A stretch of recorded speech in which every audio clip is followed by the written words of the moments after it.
కిషన్, ఉమా బాగా వయసైపోయిన వాళ్ళు సంవత్సరాల తరబడి రాత్రనక పగలనక కష్టపడి పనిచేసి కొంచెం డబ్బు కూడబెట్టారు. వాళ్ళు ఎన్నో ఏళ్లగా తీర్థయాత్రలకు వెళ్లాలని ఆ డబ్బు కూడబెట్టారు. మొత్తానికి రాత్రి పగులు కష్టపడి మన డబ్బుని జాగ్రత్త చేశాం, అది కొంచెం కొంచెంగా. తీర్థయాత్రలకు వెళ్లే ముందు కిసాన్ వాళ్ళు కూడబెట్టిన డబ్బు సంచిని కనబడకుండా దాచేశాడు. ఎందుకంటే కిషన్, ఉమలు వెళ్లే దారిలో దొంగలు, దోపిడీదారులు ఎక్కువగా ఉంటారు.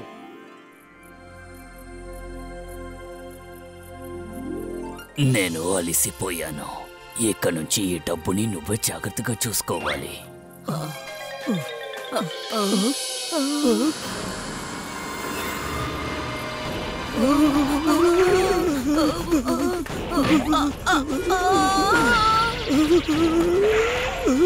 అరే నా డబ్బులు! అయ్యో, ఎవరైనా నన్ను కాపాడండి, కాపాడండి, ఎలుగుబంటు, ఎవరైనా కాపాడండి. మీకు నాకంటే ఆ డబ్బు మూటే ముఖ్యమైపోయింది కదా, నన్నెవరైనా తీసుకువెళ్ళిపోతే? అరే నిన్నెవరెత్తుకెళ్తారో? ఇందులో డబ్బులున్నాయి. డబ్బులు ఎవరైనా తీసుకెళ్ళిపోతే మనం ఎక్కడికి వెళ్ళలేము, కష్టపడి దాచినవి. దొంగల కంటే ఇక్కడ అడవి మృగాలే ఎక్కువ ఉన్నట్టున్నాయి. నా మాట వినండి, మన రాత్రికి ఇక్కడే ఎక్కడో పడుకుందాం. ఆ రాత్రి వేళ దొంగలకి, మృగాలకి భయపడి కిషన్, ఉమా అక్కడే పక్కన ఎక్కడైనా హోటల్లో బస చేయాలని నిర్ణయించుకున్నారు. అయ్యగారు, అదేంటంటే ఇక్కడ తక్కువ ధరకి ఏదైనా గదుంటే చెప్పండి. దొరుకుతుంది. నీ బస్తాని ఇక్కడ పెట్టేసేయ్, నాతో పాటు రా. ఏంటి బస్తానా? అది అస్సలు కుదరదండి, దీన్ని మేము మాతోనే తీసుకొస్తాం. అయితే సరే, నాతో పాటు రండి. ఈ గదిలోనే మీరు ఉంటారు.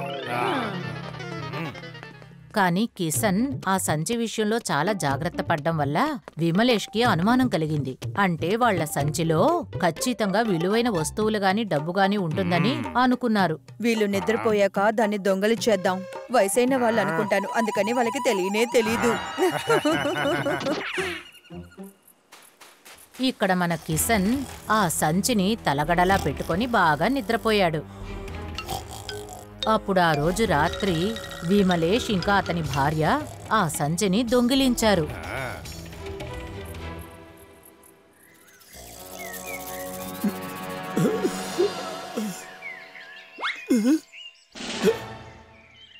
అరే నా డబ్బులు ఇక్కడే కదా పెట్టాను. వామో, నేను మోసపోయాను. ఏమైంది? ఎవరది? అరే మన వస్తువుల్ని, డబ్బుల్ని అన్నిటినీ దొంగిలించారు. ఖచ్చితంగా ఈ స్థలం యజమానే ఇలా చేసుంటాడనుకుంటాను. నిన్న కూడా ఆ బస్తాని ఇక్కడే పెట్టి వెళ్ళని చెప్పాడు కదా. రండి, మర్యాదగా మా బస్తాని ఇచ్చేయ్. నువ్వే ఆ దొంగవని మాకు బాగా తెలుసు.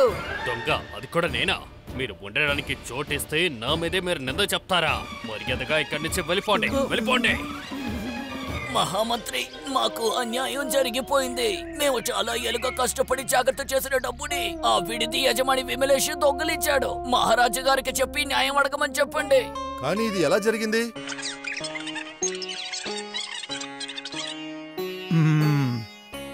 అయితే విమలేష్ తను దొంగలించలేదని చెప్తున్నాడా? మీరు అతను దొంగలించాడని చెప్తున్నారు. అయితే దీనికి ఆధారం ఏమీ లేదంటున్నారు. నా దగ్గర ఒక పథకం ఉంది, ఖచ్చితంగా న్యాయం దొరుకుతుంది. అయితే వెంటనే ఆ పథకం ఏంటో చెప్పండి. అంతకన్నా మీరు నాకు ముందు ఒక పని చేసి పెట్టాలి. మీరు ఎలా చెప్తే అలా చేస్తాం. ముందు మేమేం చేయాలో చెప్పండి. సరే సరే సరే, నా దగ్గర పెద్ద డోలక్ ఉంది. దాన్ని మీరు నా ఇంట్లోంచి అంతఃపురం వరకు తీసుకురావాలి. ముందు ఈ పనిని చెయ్యండి, తర్వాత ఇదే పనిని విమలేషు చెయ్యాల్సి ఉంటుంది. తర్వాత ఇంకో విషయం, ఆ పెద్ద డోలకు కాస్త బరువుగా ఉంటుంది, దాన్ని జాగ్రత్తగా తీసుకురావాలి. మీరు చెప్పినట్టే చేస్తాం మంత్రి గారు.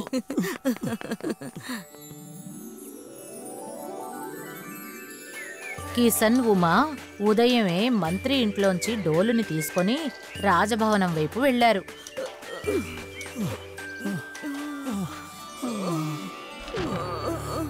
ఈ డోలక్ నిజంగా చాలా భారంగా ఉంది.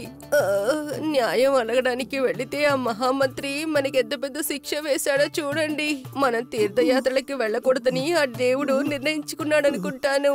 డబ్బు కూడా పోయింది. మనం ఇంటికి వెళ్ళిపోదాం, లేదంటే ప్రాణాలే పోతాయి. నువ్వు చెప్పేది నిజమే, కానీ మంత్రి గారు చెప్పిన పని చెయ్యక తప్పదు కదా. పద, బయలుదేరు. ఇద్దరు డోలుని తీసుకొని రాజభవనానికి వెళ్లారు.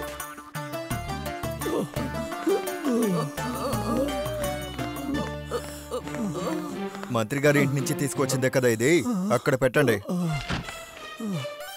ఆ తర్వాత సారంగా ఇదే పనిని విమలేష్కి ఇచ్చారు. విమలేష్ తన భార్యతో ఆ డోలుని మంత్రి ఇంటి నుంచి తీసుకొని బయలుదేరాడు. ఏవండి, సరే సరే త్వరగా రండి.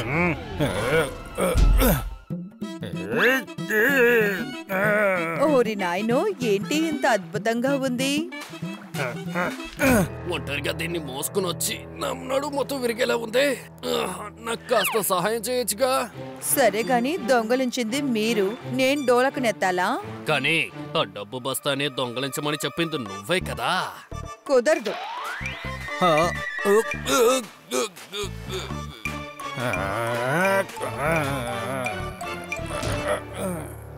సరే సరే, ఈ డోలక్ నీ కాస్త నువ్వు చూసుకో, నేను వెళ్ళి నీళ్లు తాగేసి వస్తాను. విమలేష్ నీళ్లు తాగడానికి వెళ్ళినప్పుడు అతని భార్య కళ్ళు మూసుకొని విశ్రాంతి తీసుకుంది. అప్పుడు ఉన్నట్టుండి ఆ డోలు ఎగిరి గెంతుకుంటూ ముందుకి వెనక్కి వెళ్ళసాగింది. అరెరే, ఈ డోలక్ పారిపోతుంది. ఎవరైనా పట్టుకోండి, పట్టుకోండి. ఆ డోలక్ని పట్టుకోండి, పట్టుకోండి. ఆ డోలక్ పారిపోతుంది, పట్టుకోండి. డోలక్ని ఎత్తలేకపోయావు, కనీసం పట్టుండొచ్చు కదా. ఒక్క పనిని కూడా నువ్వు శ్రద్ధగా చేయట్లేదు.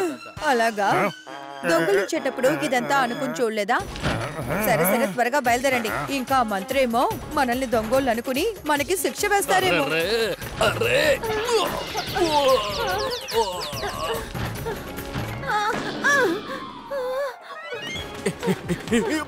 ఏయ్, ఆగు, ఆగు.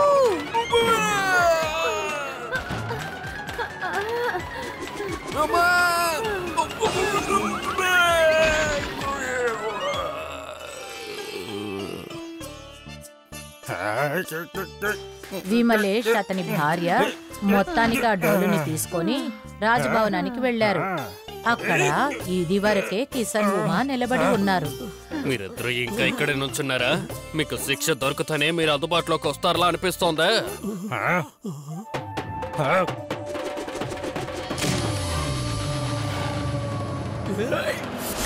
మహామంత్రి మీరా? అవును, నేనే. నా పెద్ద డోలకు మాయాజాలాన్ని చూసారా? ఈ డోలకు మీ గుట్టు రట్టు చేసింది చూసారా? ఏం తప్పు మహామంత్రి? అదే, మీరిద్దరూ ఇంతసేపు గొడవ పడ్డారు కదా, అది. ఇంకా ఈ డోలకు లోపల కూర్చొని నేను అన్ని ఇంటూనే ఉన్నాను. ఇప్పుడు మర్యాదగా కిషన్ దగ్గర దొంగిలించిన డబ్బంతా ఇచ్చేయండి, లేదంటే చెరసాలకు వెళ్ళడానికి సిద్ధంగా ఉండండి. చాలా కృతజ్ఞతలు మంత్రి గారు. తర్వాత ఈ విధంగానే విమలేష్ కిషన్ దగ్గర నుంచి దొంగిలించిన డబ్బుని తిరిగి ఇవ్వాల్సి. If you like this video, subscribe to our channel Murthy Media.